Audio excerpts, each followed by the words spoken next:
here from the jungle, from the sacred forest reservation, I was having an insight.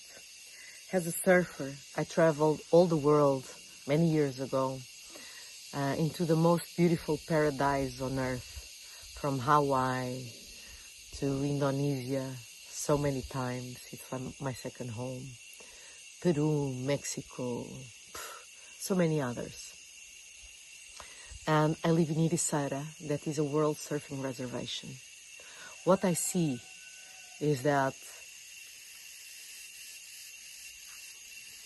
people find those paradises, and with good intentions, they start development.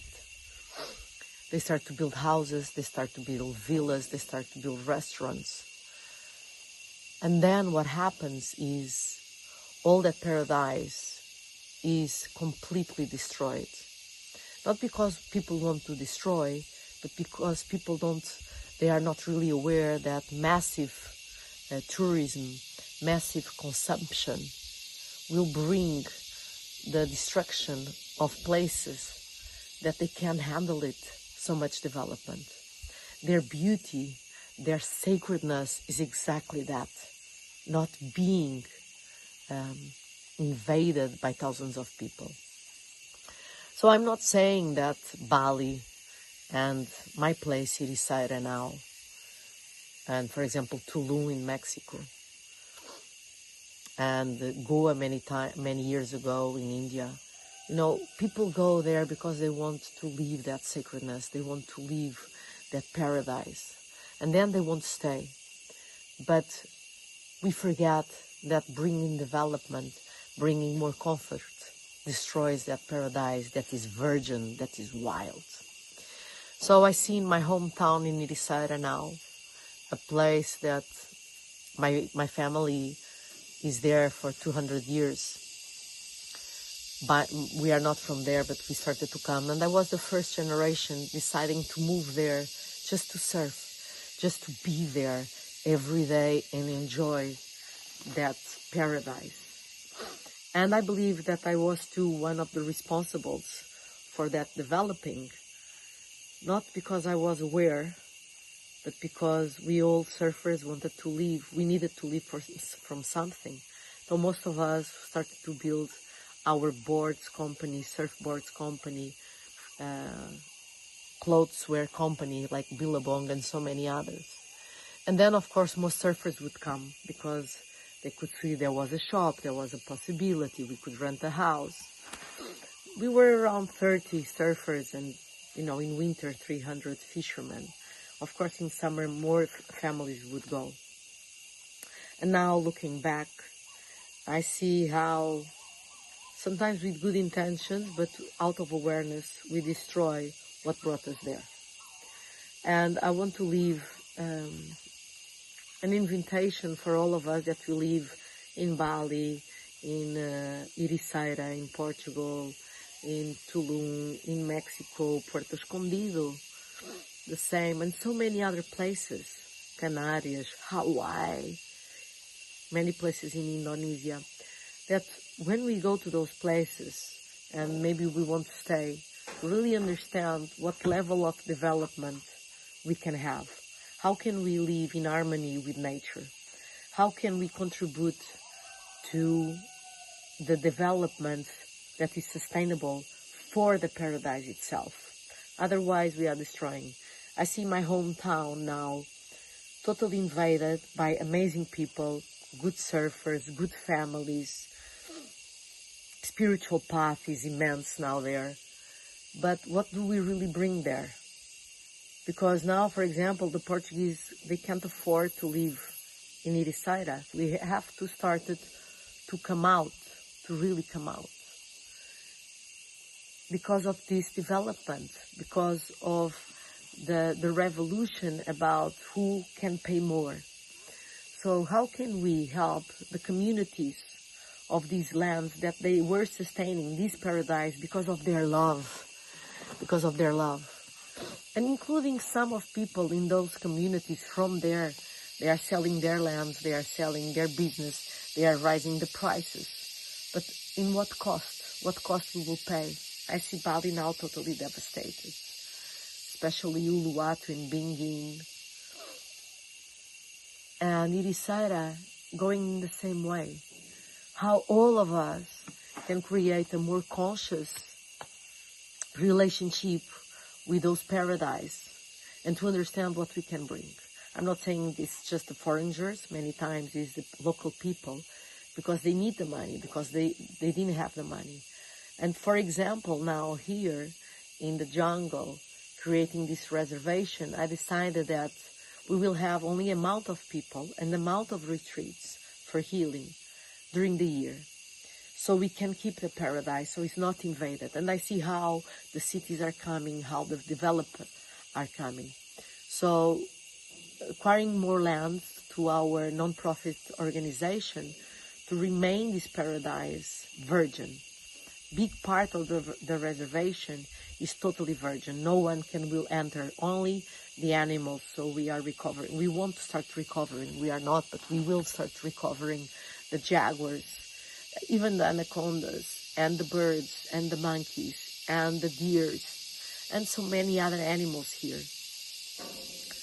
How can we all, especially us that we are in love by paradise, can create a sustainable relationship with awareness, with consciousness, respecting the locals, respecting that sometimes less is more, that sometimes not building a huge hotel, but maybe something more integrated in the environment, thinking about the future generations, the water resources, the garbage management.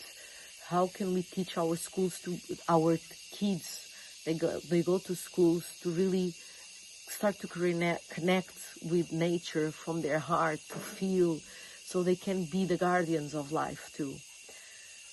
So today, this is a message here from the jungle.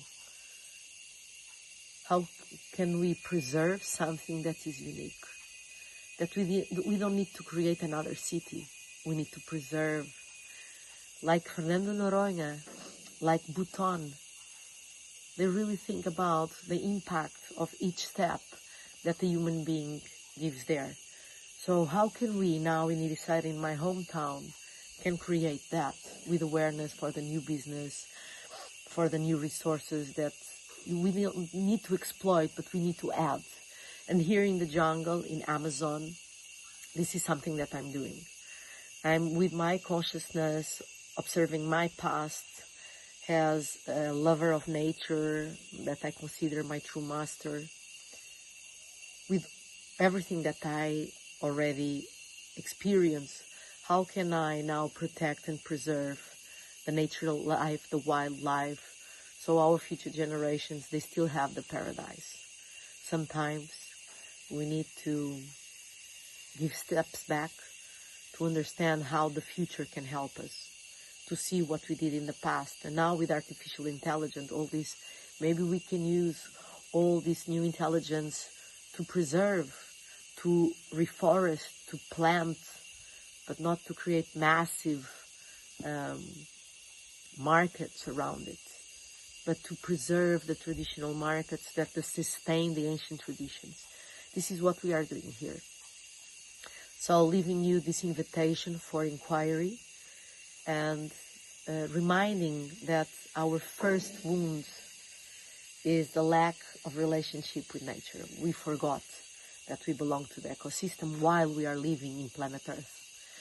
And then the next wound is the connection with ourselves. If we don't feel our heart, if we don't feel our suffering, we can't have compassion.